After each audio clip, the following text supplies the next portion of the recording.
Hey everyone, today I'll be reviewing Core Hunter, the latest MOC in my new project 4.0 Reimagined. He took me about 3.5 to 4 hours to build, and I would say he's upwards of 300 pieces, and so far he's one of my favorite MOCs ever. Here's a quick refresher on what the actual Core Hunter set looked like. Here he is up next to Bulk, and he's just barely taller than Bulk, but I would say he is way more complex in his overall design. So far, out of all of the MOCs in 4.0 Reimagined, I would say Core Hunter's my favorite right now, but I think maybe Black Phantom or Speed Demon will be cooler than him in the long run. Now I'll start the actual review, and I'll go ahead and start off with the legs just because they're my least favorite part of the build. The legs took me a considerable amount of time just because the legs are probably the hardest part. I built them completely without pistons, and then I realized that he was way too heavy and he kind of started falling down without the pistons. And they've really helped him be a lot more stable. I use these big Bionicle webbed feet just because they look good and they stand very well. And also they have this spot right back here just to connect a piston. Also, I like the use of this armor plate piece, and that came originally from Bionicle, but I believe it was first molded in red on Explode. I could be wrong, but I'm pretty sure it first came from Explode. Also, I really like these black Bionicle armor plate pieces.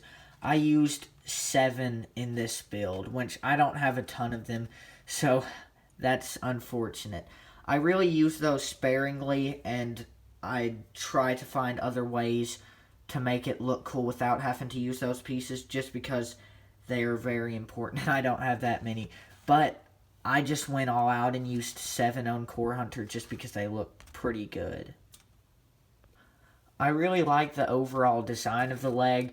Also, I used Lego pieces right here just to cover up that red ball joint, which red goes with his color scheme, but I wanted his legs to be a little thicker right here, so I just put those Lego pieces. His legs are actually very simple. They're probably only like 30 pieces each, but they make a good use of their parts, I think. They look really good to me. Now I'll go ahead and move on to the upper body. The claw arm is probably my favorite part of the build. It just looks really good. And the original set, unfortunately, it only had 2 of the spikes, but I added 3, which that's not completely accurate, but I think it looks pretty cool. Also, I use these black gear pieces just because I like how they look, and they cover up a lot of space. And I really like this arm. It's very thick. Also, I added all of these joints right here just to give this arm a little extra stability, and it actually moves very well. Also, I really like this black Bionicle armor plate that I used. I only have 1 of them, and so I thought it would be really cool to use it here just because his arms aren't symmetrical, so I just put it there because I don't have another one to put on the other arm. His other arm looks pretty good, but it's kind of boring because it's his Meteor Blaster hand, so I just had to put the Meteor Blaster there, and it looks alright. I did minimal modifications to it. I just put 2 barrels right here and kind of a scope. Well, not a scope. I don't really know what that would be. It has 2 barrels. So it's probably just 2 different colors of a laser sight, possibly. And then I used more of these Bionicle armor plates right there, and then I put a tank on his tricep, which that looks pretty good. I really like how I built up the chest. It looks pretty good. I like the use of these Bionicle armor plate pieces. I think I only have 2 or maybe 4 of those. I don't remember. But they look really good right there.